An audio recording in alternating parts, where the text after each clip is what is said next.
Hmm. Welcome to Political Beatdown. I'm Ben Meiselas, joined by Michael Cohen. Cohen, we should start off Political Beatdown with a beatdown, some Republican on Republican violence, physical violence, that is, in Georgia. The State of the State speech, Governor Brian Kemp was delivering the speech, and there was a kind of Trump cultist state senator there by the name of Colton Moore. And then the Republican Governor Brian Kemp said to Colton Moore, "You got to stay out. You can't come into the chambers and watch my speech." Then the MAGA state senator tried to enter the chambers, and then another Republican kind of threw him to the ground. I want to play it. There's a broader point I want to make here, though, as we talk about the people closest to Trump at this point, people like this guy, Colton Moore, who's being thrown to the floor in Georgia. Here, play this clip. Come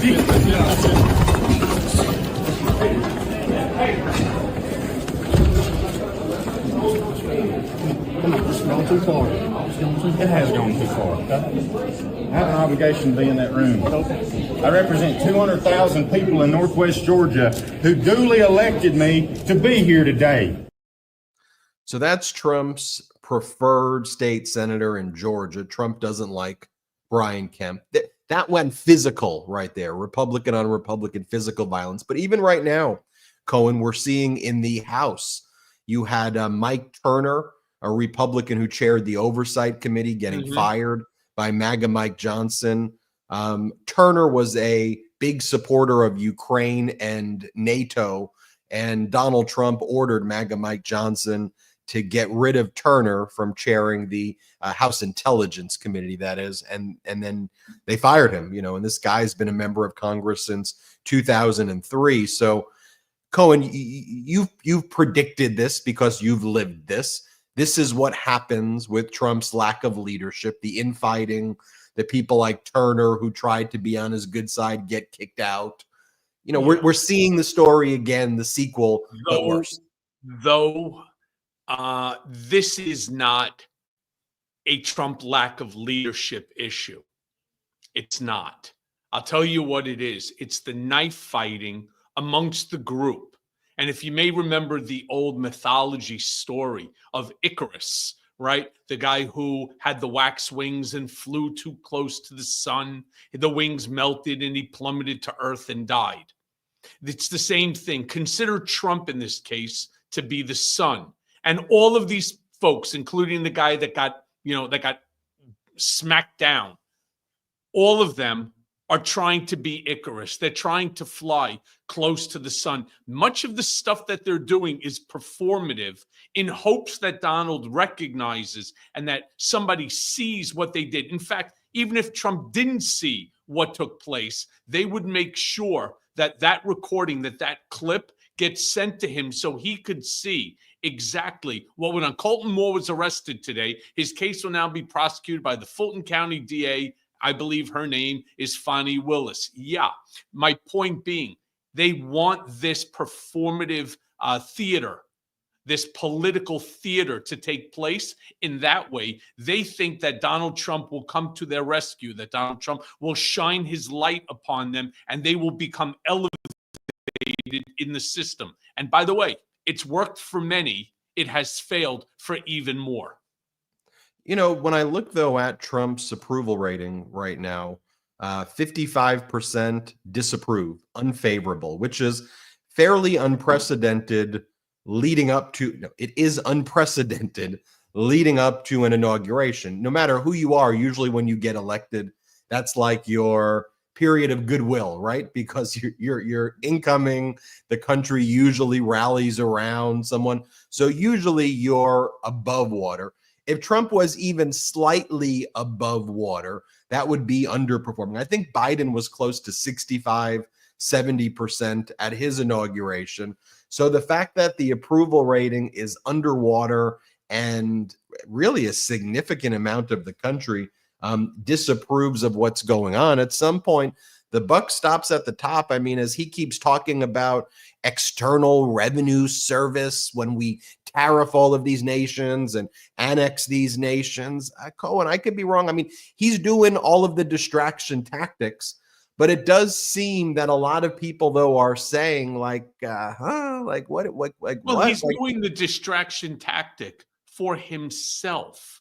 It's not done for this guy that got slammed down. It's not for anyone else. He's doing it all for himself. This guy, again, yeah, he didn't reach out to Trump and said, "Hey, I want to go in. What do you think?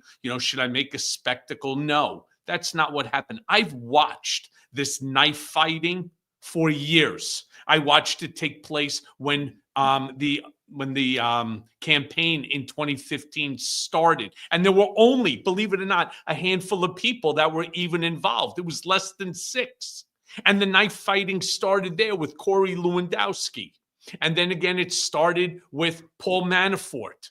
Wow, the fighting between Lewandowski and Manafort was insane. And if you think that was bad after Manafort got his problems, then you had Steve Bannon come in. You could only imagine the knife fighting between Steve Bannon and Lewandowski. It wasn't even a fair fight. It was like Steve Bannon had a bazooka and Lewandowski had a rubber band. And so Lewandowski, of course, got outed. And Steve Bannon became the macher amongst the group. The only thing that I'm curious, and I bring this up because now, that's right, it's Bannon versus Musk. And this is a tough one because Trump knows the value of Steve Bannon, and there is a value to him in that specific group. But he also is not ignorant to the fact that Elon Musk wields a mighty powerful stick, really powerful, all right, in multiple different sectors. In fact, there's so much fighting, internal fighting going on, especially now that Musk put out that he's going to have an office in the executive building across the street and wants to know what his actual ability within which to walk around the White House. I mean, this is crazy shit. My friends, it's why I'm going to say this from now till the end of time. It's why networks like this, independent media, are so important. It's why all of the properties on Midas Touch Network are important to listen to, because you're not getting this from lamestream media or cable news. You're not. You're getting it from somebody, myself specifically, who's been there. And I know this game inside better than anyone. And I'm trying to give you the benefit of the knowledge that I experienced living through it. And there are other people that had that experience too. Guys like an Anthony Scaramucci, who actually knows what he's talking about. Here, in this specific situation, Elon Musk is actually talking about the availability that he will have the unfettered access to the White House. Now, I want to remind everybody that neither Elon Musk nor Vivek Ramaswamy are actual agencies. It is a program designed by Donald Trump or on behalf of Donald Trump. And so why they have an office in the executive building, I don't know. Why they believe that they should have unfettered access to the White House and the president, I don't know. Is it a dangerous proposal? Is it a dangerous proposition? Absolutely. Does that mean it's not going to happen? No. Steve Bannon turned around and said, over his dead body, is he going to allow it? Which is kind of interesting because Steve Bannon, while he's in the mix, he's really on the outs. So we're in for a real shit show. There's no other way to describe it. And that shit show, my friends, starts on Monday.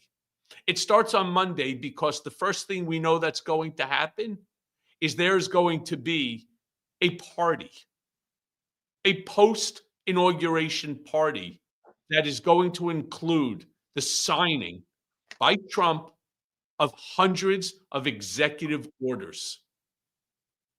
And that's the danger. That's the danger.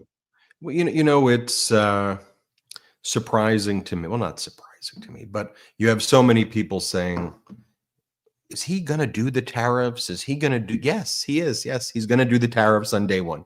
He's going to put 25%. It's and then the markets get shocked as though, he did it. Oh, Right. he did it. Yeah, he did it. He said he's going to do it. What do you think he's going to do?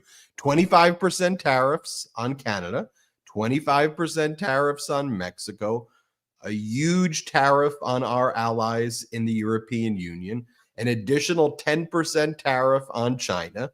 And then what we'll start to see happen immediately, and all of these countries are preparing for it right now, are their retaliatory tariffs against us, where they're going to order their industries not to purchase American products. So the soybean farmers, for example, saw this in Trump administration 1. China was their biggest market. They made a lot of money. So what happened? China said, we're not getting soybeans from America anymore. We're going to Brazil. We'll invest in Brazil. So then the soybean farmers had a huge surplus of product. Then what happened? The government had to give them subsidies that basically funded them, a government handout that funded them. And the subsidies a little bit less now, but basically a lot of the farming industry from Trump administration tariff number 1, they're being funded by the government. At the same time, the government saying it wants to do all of these other cuts. And so, Cohen, you're right. I mean, up until this point, look, it's already been chaos. It's already been one of the most chaotic, strange, dangerous, harmful transitions, I think, in American history. But it's a show right now until the power actually take place on the date of the inauguration. And then when the power is implemented and these concepts become real things that nobody really asked for other than Donald Trump, it's going to have a major impact. It's going to send, I think, a shockwave through the markets. Now, I'll show you this, Cohen, as well. And Jeremy, I think we've got these clips. This is a bunch of Canadian leaders who have been uniting. And they've been coming up with their plans for how they're going to do this. Let me show you. This is a unified Canadian front, other than the Alberta premier. All the other provincial premiers, many of who are conservative, some are liberal. And then you have on the federal side, Justin Trudeau, Liberal Party. This is a conservative from Ontario, Doug Ford. Let me show you what he says here about, he goes, and this is the David Bedone clip, Jeremy. Doug Ford knows how to pump Canada's tires. Here, let's play this clip. Political parties sitting down and we have a robust conversation. We may agree or disagree, but we're coming out united. I can tell you, spending a lot of time in the U.S., you would never see a group of Democrats and Republicans sitting here collaboratively. I promise you one thing, President Trump's office, a whole bunch of Democrats and Republicans saying, how can we attack Canada? It's not happening. We have the greatest country. We have the greatest elected officials, the greatest democracy in the world, that we can sit here from one extreme to the other extreme to in the middle. And I have always said, I don't care about political stripes. I don't care if you're from the orange party, the blue party, or the red party. We're going to be united. We're Canadian. We're going to get this done. As a follow-up to the Prime Minister, is Ottawa... And Cohen, that guy used to be a MAGA supporter. He used to be a Trump supporter, Doug Ford. Yep. What do you make of it? What I make of it is keep talking. You know, one thing Trump understands better than most is power and also how to abuse it. When he turns around, I don't think that Canada is going to get annexed. I don't. I think that would be, I just think that would be insane, to be very honest with you. I don't even know what the right adjective is in order to describe it. But one thing I can tell you for certain is that he will impose tariffs on Canada. He did it in 2017. I don't know why people refuse to read. I don't know why they refuse to do just the most minutia of research. And you will see that Trump went ahead and he imposed tariffs on Canada. For example, on lumber. What happened to the lumber market? The price of soft lumber shot up through the roof. He then went ahead and he also imposed tariffs on aluminum. Well, that pissed the shit off of Pepsi and Coca-Cola and others, and the price of cans, right? Bottling shot up through the roof. Well, this is no good. They started getting a lot of pushback and so on. So what did he do? He gave them a waiver. So he did put in tariffs, but then he gave them a waiver. He didn't just do that with Canada. He did it with other countries as well. So my point at that time was, what's the point? If you're going to put a tariff on and then give everybody a waiver, except for the little guy, well, how does that actually work? How does that help?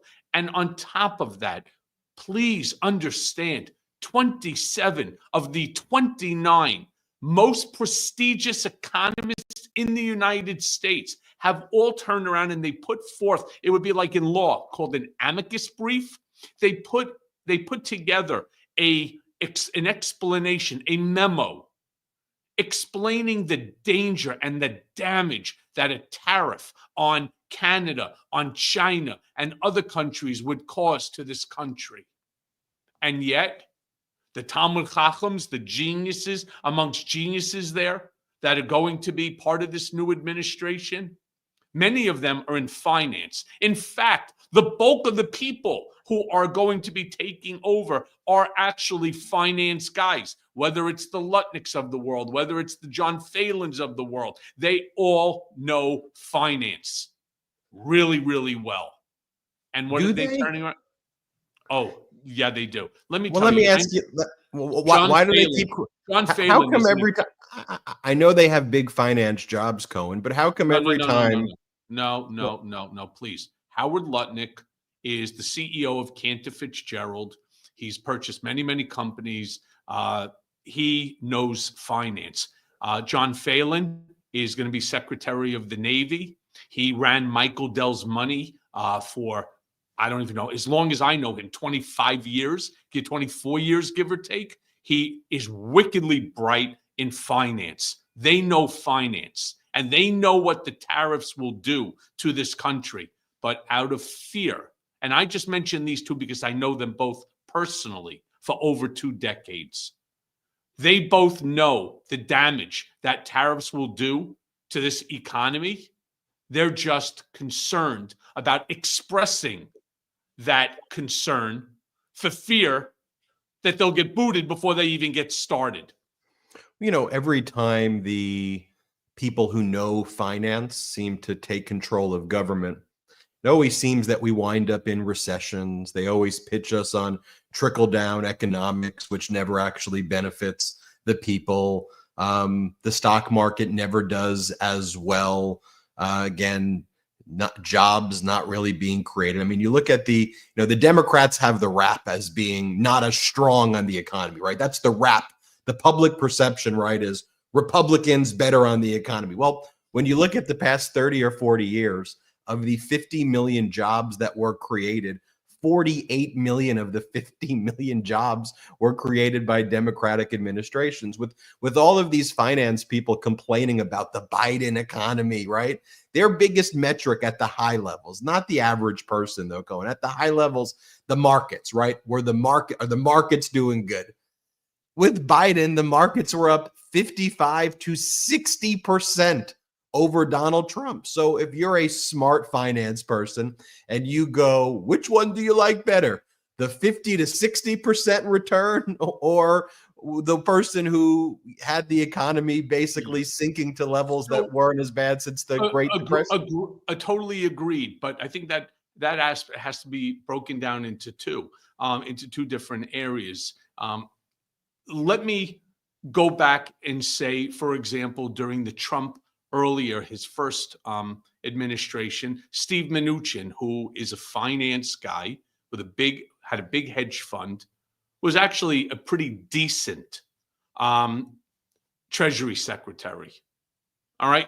And I just want to say to our brigaders, I need you all to understand something. This isn't Michael Cohen bending a knee. This is Michael Cohen telling you a fact.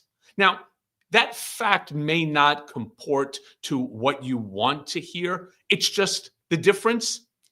I'm not here to play that game. There's facts and then there's non-fact. All right. And I want to give to you what I know to be factually accurate, whether you like it or not. Because when the shit hits the fan, and I'm telling you, the shit will be hitting the fan. You really need to be armed with facts, not Disneyland, in order for us to be able to, as a community, do what is needed in order to ensure that things don't occur the way that many believe this administration is going to try to shove it down our throats. All right? That's the problem. And I know a lot of people, you'd rather have Michael Cohen come on here and turn around and, say this or say that. I understand what's going on in that world better than all of you because I lived it. And not only did I live it on the side of Trump, I lived it as the enemy. All right. So I really have a very different perspective. I've seen all of these players in action. And again, I just want to arm you with information. All right. With legitimate information. Because again, I live in reality. If you want to live in Disneyland, that's in California or it's in Florida. That's where you need to go. There's too many people that believe, just because Michael Cohen's not shitting on Donald Trump, doesn't mean I'm taking a knee. I'm certainly not running scared. I'm living in a fucking Trump building, for God's sakes. The same building Ivanka and Jared live in. Where the fuck am I running? So it's time for people to open up their eyes. Listen to what's being told to you. And I'm not trying to preach to you. I'm trying to tell you, we as a community are going to desperately need to band together. It's why this is not the time to shy away from the Midas Touch Network or from my Mea Culpa podcast or YouTube channel. No, this is the time to not only become cohesive with this network and its different properties, but also to get your friends to join so that they understand what is actually coming down the road. All right, not listening to the nonsense off of whether it's the far left or the far right, believing that, one, that the world is coming to a complete end. It's not. All right. Or two, that Trump is going to be able to accomplish every single thing that he says that he and his people want to do, which they will not. But there are many things that are coming down this road that are not beneficial to the American people, to the 10, 11, 12 mega billionaires that are helping to become or to make America become some form of an oligarchy, a constitutional oligarchy. We as a community must be there, and we must be vigilant in terms of getting the correct, the true, and the factually accurate information to each and every one of you. And that's what I will continue to do. And Cohen, the correct, true, factual information, though, is that this is coming from Donald Trump. This is because of Donald Trump. It's because of him. It's not necessarily coming from him. I would don't say Project 2025. It's not coming from him. It's coming from a disgusting group of individuals who have set up a manifesto to destroy our democratic republic. The fact that he's implementing he hasn't implemented it yet, but the conversation. You said he was going to implement, but you said on day one he's going to. The executive orders you referenced that he was going to implement on day one. There's a whole lot in Project 2025. There's a whole lot more than 100 of them. Well, I never. It's going to be thousands of executive orders on day one. The OMB head that Donald Trump appointed, Russ Vought, he spoke before the Senate at his confirmation hearing. And this is the guy who, we previously played clips of him months ago. He said, I'm working with Donald Trump behind the scenes, and we're going to have thousands of orders on day one. So it's coming from Trump. Trump appointed the Project 2025 guy to implement Project 2025. It's not a complicated thing to me. This is Russ Vought saying it at the confirmation hearing. This is who Trump put in power, the guy who wrote it, to do it. Here, play this clip. I absolutely will abide by the Constitution at all times. And your interpretation does not, pardon the pun, trump the interpretation of the Supreme Court or at current practice on the books. Again, the administration goes through a very, very extensive policy process with the This is what lawyers I'm of the saying. Department of Justice to abide by the Constitution. You can see how this bureaucratic, wonky answer you keep giving, right? You're claiming to be an outsider that says you're going to shake things up, but you're giving the most wonky answers. I just want to hear that when you hold up your hand, like many of us have done in this room, to put themselves in harm's way, that you're going to protect and defend the Constitution as interpreted by the people who are in a position to interpret it, like our Supreme Court. And that's what bothers me about you. It's not that we disagree on policy. It's that basic tenet that a lot of us have had to do in this room on both sides of the aisle. That's all I care about. I wish from nominees that we see across the board, just be straight on the U.S. Constitution. Trump was like, I want that guy on my team. He's the Project 2025 guy. Get him to lead the OMB. Also, this guy, Scott Bessent. Yep. Take a look at this exchange. And by the way, Scott Bessent, he worked for George Soros. He was George Soros's top guy for all of the MAGAs. George Soros, money managing, blah, blah. This guy literally was George Soros's guy, then started his own hedge fund. And he's asked this question by Bernie about, will you agree to raise the minimum wage, which is $7.25? And the guy says, no, I'm not going to do that. We are against living wages. Here, play this clip. Right now in America, we have over 22 million workers who are making less than $15 an hour, and nearly 40 million people in our country earning less than $17 an hour. Shamefully, the federal minimum wage, despite the efforts of myself and other people here, have not been raised since 2009 and remains an unbelievable $7.25 an hour. Will you work with those of us who want to raise the federal minimum wage to a living wage to take millions of Americans out of poverty? Senator, I believe that the minimum wage is more of a statewide and regional issue. So you don't think we should change the federal minimum wage of $7.25 an hour? No, sir. Okay. Mr. Bessent, I just want you to think about that. At the same time, they're talking about their priorities are the tax cuts for the billionaires. They're also saying that. Here's this other clip of Bessent. Jeremy, it's not the immediate clip after. It's the one where Bessent says enacting Trump's tax giveaways for billionaires is the single most important economic issue of the day. Here, play this clip.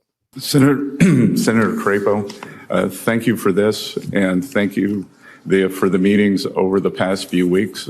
I've enjoyed working with your staff, and this is the single most important economic issue of the day.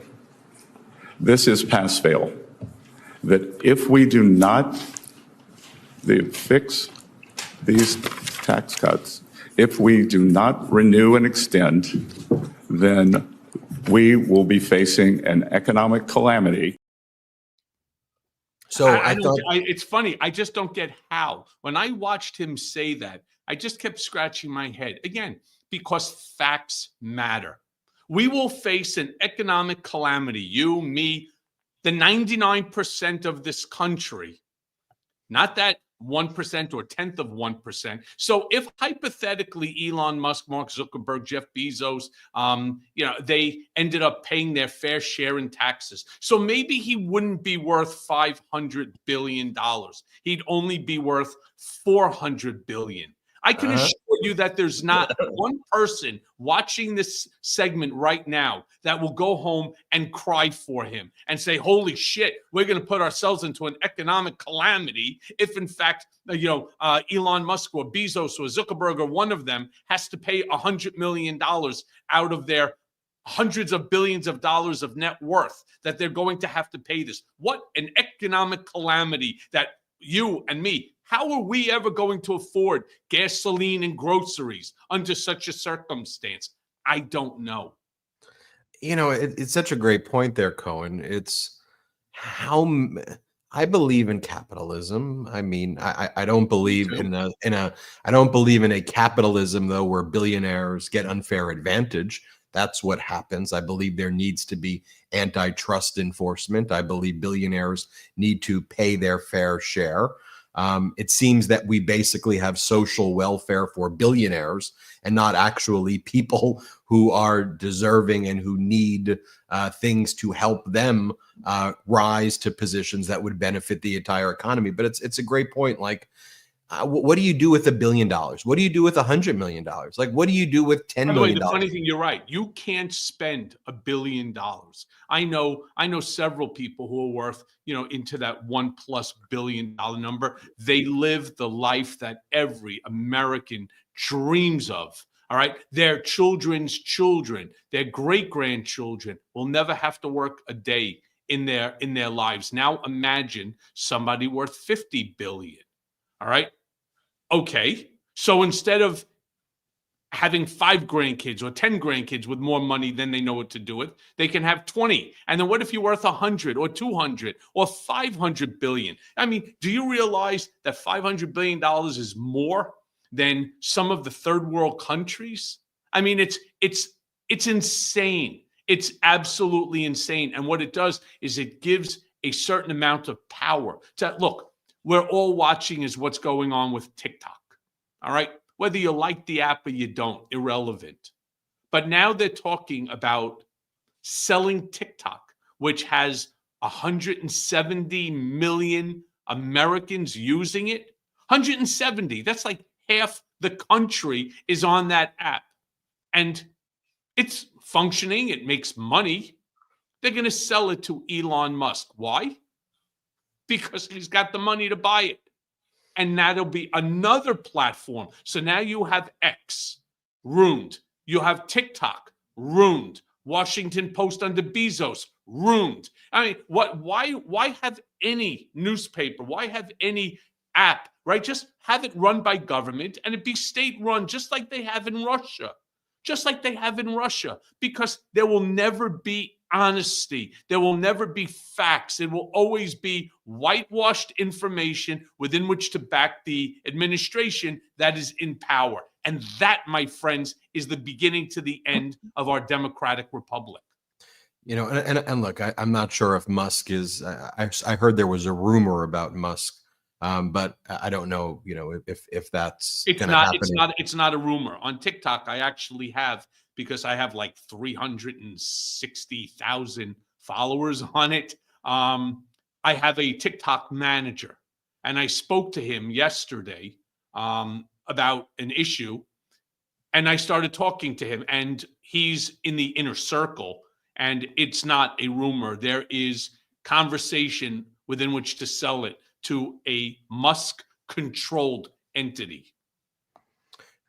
As that's going on, you have Elon Musk, Jeff Bezos, Mark Zuckerberg. They're going to be sitting right next to Donald Trump at the inauguration, right? So you're going to have a billionaires row right there, to which even some of the MAGA people are like what? Like, weren't we against these people? Oh, wait a minute. Now they're paying Donald Trump, and so now we're supposed to be for them. But here are the facts, Cohen, as well. While Donald Trump is serving up at his Palm Beach golf course Trump burgers with his face on it, here are the issues that Americans are going through. Egg prices are at their highest yet, jumped 25% in December. Mortgage rates are climbing to their highest point yet because they don't necessarily follow interest rates. They follow the 10-year yield for the bond market, which is pricing in a lot of the problems that is foreseeable with the way Donald Trump's going to be running things. Many people expected mortgage rates, if Kamala Harris would have won, would have been closer to 5 to 4.5%, but now they're going back up. And experts are saying that food prices are here to stay. Also, there's no peace deal in Ukraine, as Donald Trump promised, within 24 hours. And so while Donald Trump's going to try to distract us with all of these different things, I've been calling it a weapon of mass distraction. I think we always have to be focused. If we could remain disciplined, and look, I'm not saying ignore the crazy shit that he's going to say, because it's dangerous and could have real implications. But I always want to remind Americans of what he promised, the lies, the outright fraud, And I think if we can focus on that, there is a strong possibility we can start waking some of these Americans up who stayed on the sideline or who even voted for him by appealing to just the reality and truth right now, which, you know, we're going to do each and every day. We only have one ad break today. It's a short one. Before going to that ad break, I want to remind everybody about Michael Cohen's YouTube channel, at The Michael Cohen Show. Make sure you subscribe to it. It's now Cohen Show. And also patreon.com/political beatdown. Check that out. Also, the Mea Culpa Blue podcast, not the red.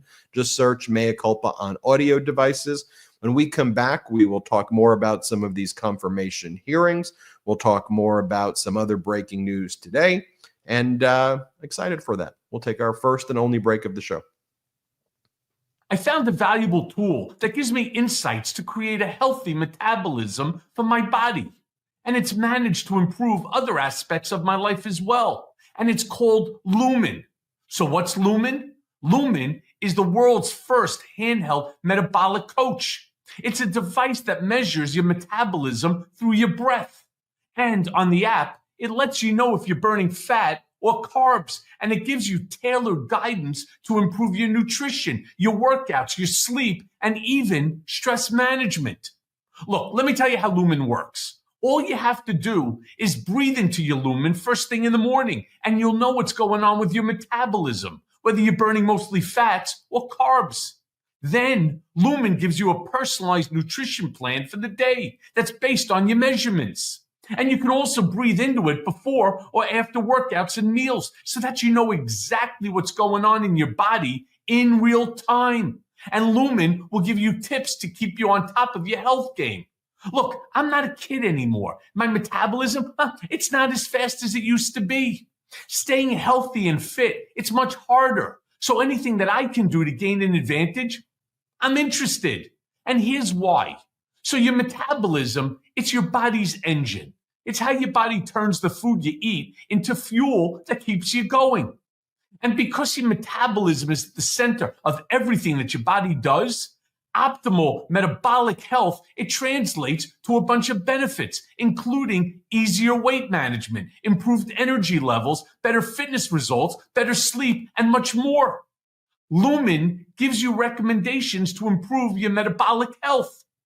To the women out there, it also helps you track your cycle as well as the onset of menopause, and it'll help you adjust your recommendation to keep your metabolism healthy through hormonal shifts so that you can keep your energy and stave off cravings. So my friends, right now, take the next step to improving your health and go to lumen.me/beat to get 20% off your Lumen. So that's LUMEN.me/beat for 20% off your purchase. And thank you, Lumen, for sponsoring this episode. When your car breaks down, you take it to a mechanic with no hesitation. I mean, you need it, and it's not something most guys can fix themselves. Look, I know I can't, and men should think the exact same way about ED. But the reality is, you might be hesitant to seek help. Well, thankfully, through HIMSS, you can get access to personalized ED treatment without ever stepping outside your door. HIMSS is changing men's healthcare by providing you with access to affordable sexual health treatments from the comfort, get a load of that, of your own couch. HIMSS provides access to a range of doctor-trusted ED treatments like chewable Hardmints and Viagra and Cialis and their generics for up to 95% cheaper. You hear that? 95% cheaper. The process, it's also 100% online so that there's no need for uncomfortable doctor visits. What you do is you just answer a series of questions on their site, and a medical provider will determine the right treatment option. And if prescribed, your medication, well, it ships directly to you for free.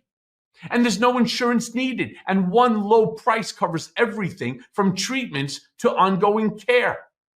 Now, with hundreds of thousands of trusted subscribers, HIMSS can help you find the ED option that works best for you.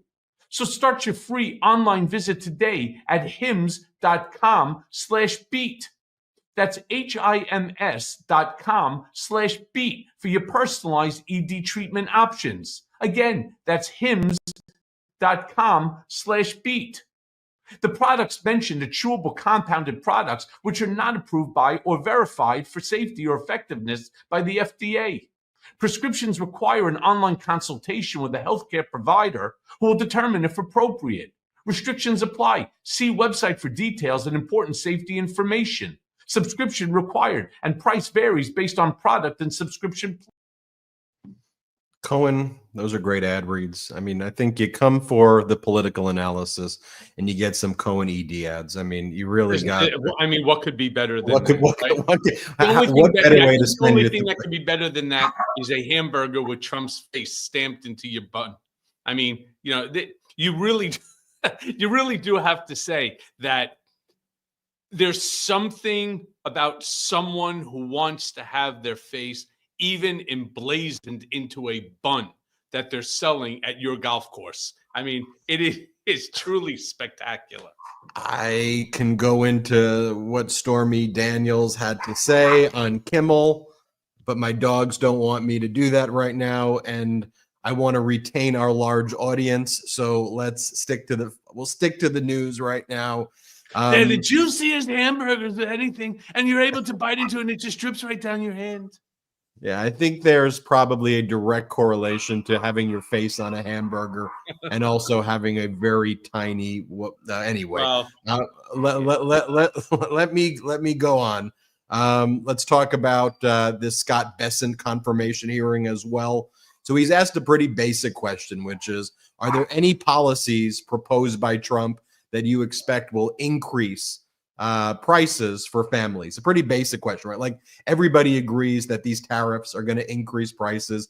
Bloody mass deportations, when you take away the labor force, that's going to increase prices. Watch what this guy says, though, who Trump wants to be the Treasury Secretary and who will be the Treasury Secretary. Here, watch this. Are any specific policies proposed by the president-elect that you expect will increase prices for families? There's nothing I can immediately think of. So that's a no. If the president-elect were to propose a policy that you believe will increase prices, would you advise against it? I would speak to President Trump about it. It is his decision, and I believe that we think that if we look back, that it is a complete composite return in terms of aggregate inflation numbers, and I think it's very difficult. Well, I have limited time, so if you believe that a policy that is proposed by President Trump would increase prices, would you advise him against doing it? Yes or no? I can't answer that question because it's a hypothetical. All right, let's move on to when we met prior to the hearing, you told me that President Biden was responsible for increased prices over the past 4 years, something we can litigate, but I don't want to right here. By the same token, I assume you would agree that if prices increase in the next 4 years, President-elect Trump would be responsible. I think there could be a variety of reasons. I mean, what does that it's work? amazing, isn't it?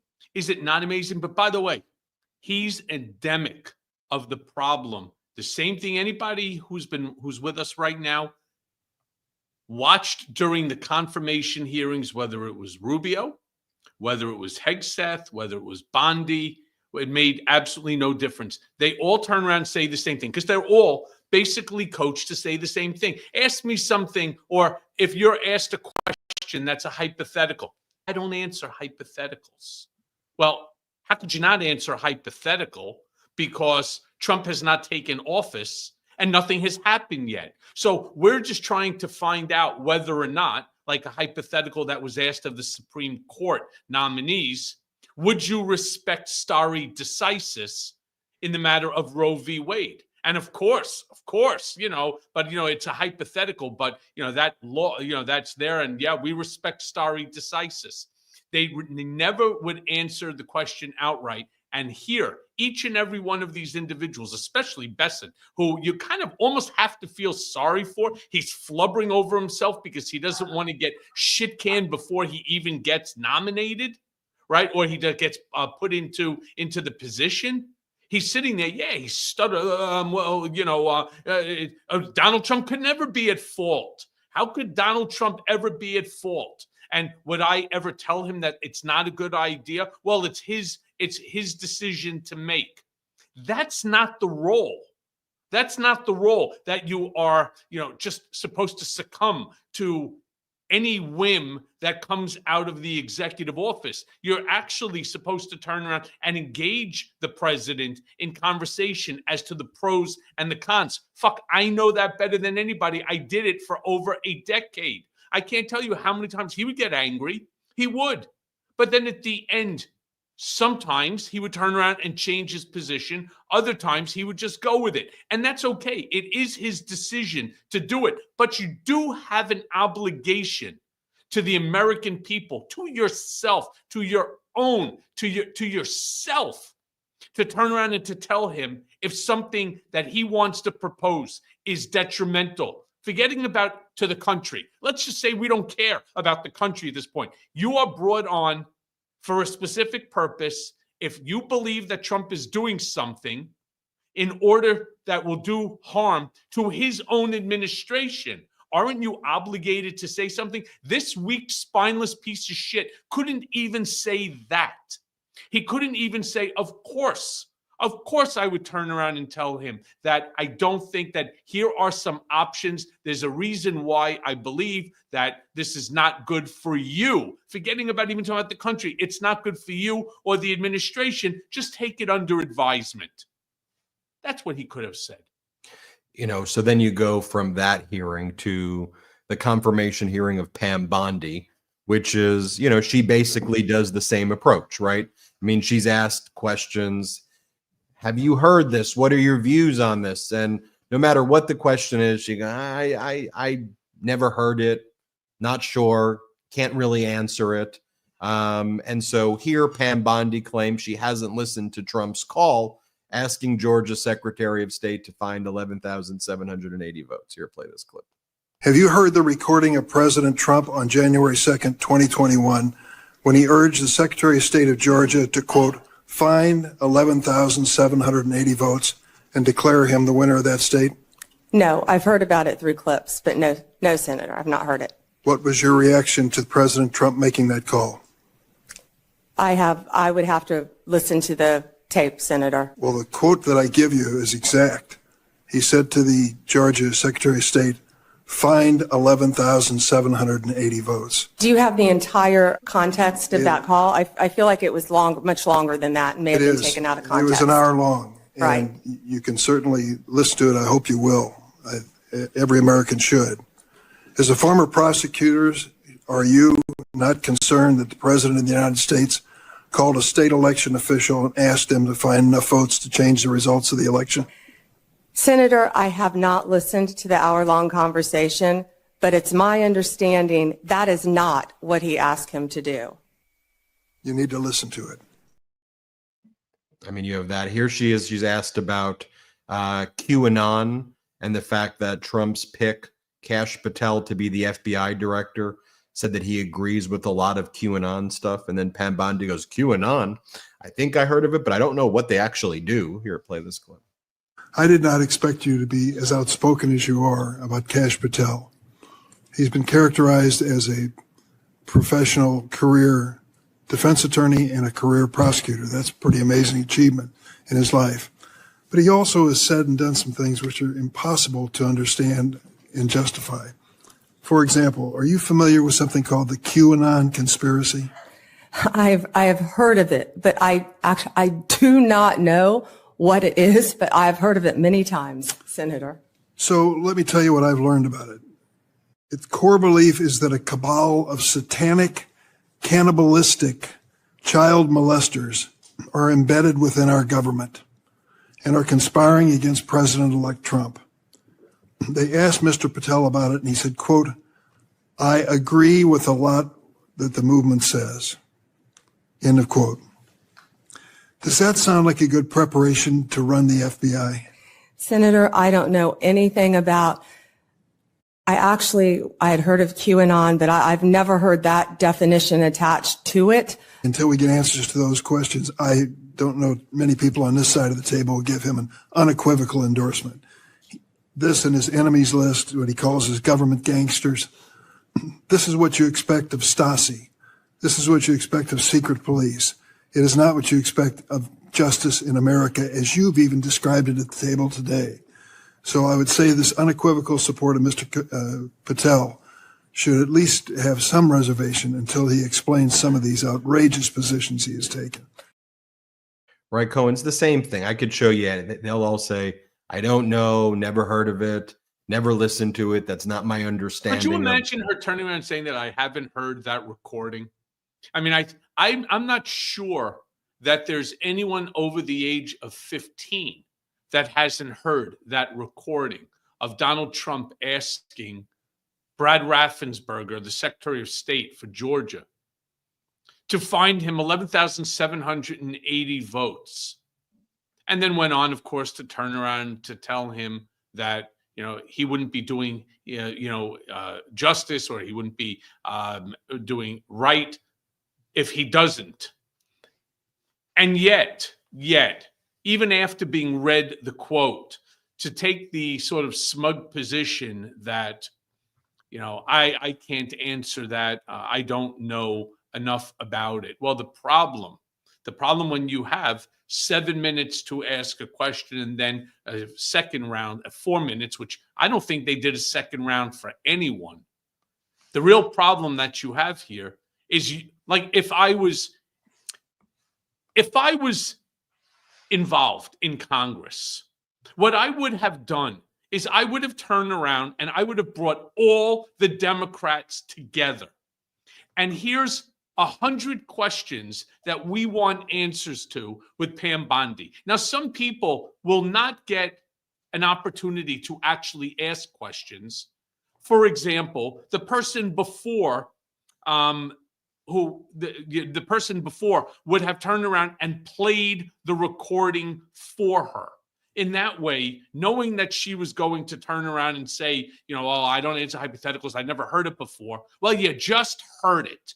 What do you think about that, right? They should work together because so many of them asked similar questions, and all it did is give her the opportunity within which to continue to deflect because she was fully prepared for that. I mean, don't think that any of these folks that are coming in aren't fully prepared.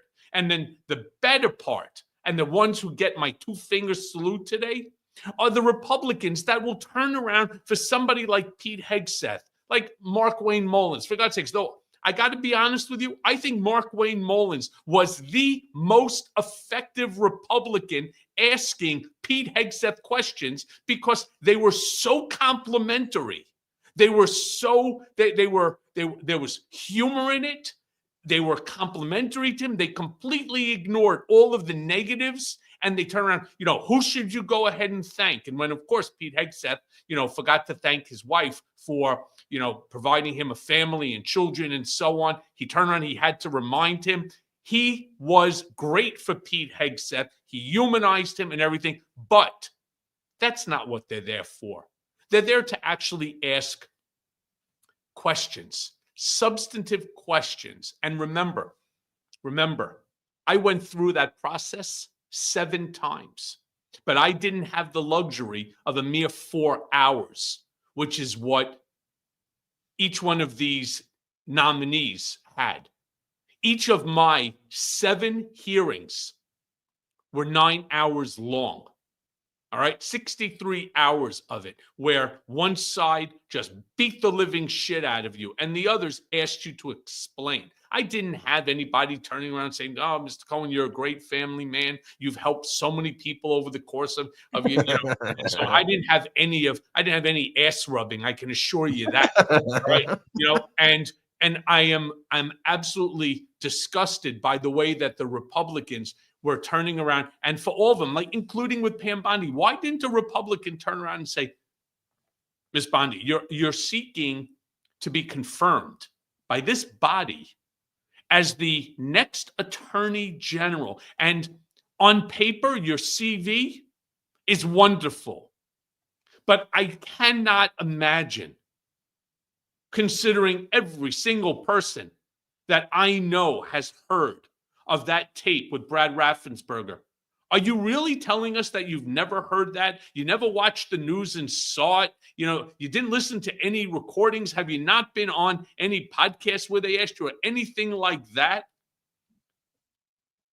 I can't believe not a single Republican asked a single question that wasn't anything other than blowing smoke up their ass. And for that, I say fuck you to all of you, because that's not what you're there for. Well, I mean, look, take a look at who these MAGA Republicans promote from within themselves, right? We cannot love Mike Turner, who chaired the Intelligence Committee in the House of Representatives, right? Like, we can disagree with the guy, but the guy's been a member of Congress since 2003. He worked up the ranks, relatively bipartisan guy, very outspoken in favor of Ukraine and NATO, someone who, while you disagree with vehemently, he's from Ohio's 10th congressional district, which used to be their 3rd, you at least go, okay, like, he can do the job, right? So Trump gets rid of this guy, and who does MAGA Mike Johnson replace him with? An Arkansas Republican Congress member by the name of Rick Crawford, who in 2021 said this. Let's play it. Look, we need to understand. I believe that the COVID virus is real. However, I don't know that it's any worse than the common cold, and we somehow managed to get through the common cold as we develop over time vaccinations and herd immunity and things of this nature. I'm not downplaying the severity of the pandemic, but we have to learn to live with it. While I have you here, I do want to move on to infrastructure because. Right, that clip What is from an asshole. By the way, what an asshole. Yeah, you know what? We could say the same thing about polio. Yeah, you could learn to live with it, right? Or chicken pox, or shingles, or measles, mumps, rubella, and any of the other diphtheria. Yeah, we could learn to live with it. It's common. We'll eventually get a herd immunity. Sure, you will. All right. Again, they're all just playing, Ben, to the script that's given to them. And that's how Donald Trump won the election. And that's where Democrats were fractured, all going off on different tangents. Look, that clip too that I showed you is from 2021. It was when people knew the deaths that were caused by COVID. He's still saying that. And so let's be clear. Like, if you're willing to have Pete Hegseth be your Secretary of Defense, if you're willing to have Rick Crawford lead the Intelligence Committee, and have Donald Trump be your leader and be the president, if you're okay with that, then you're really then there's really no depths to the depravity. You'll go anywhere. There's frankly nothing that you will not be okay with once you've opened the Pandora's box right there. And our founders, I think, believed that in our two-party system, the systems themselves would safeguard that, kind of like it does in parliamentary systems, where you usually, not all the times, but you usually can't become the leader of your party in a parliamentary system unless you've worked your way up from the ground up through the party. You show you can work with other people. And then in a multi-party system, you usually have to make alliances with other parties that you may disagree with. But here, our system, and I know people go, our founders were so brilliant, the Constitution was so brilliant. I think that it could be, except it relies on good faith.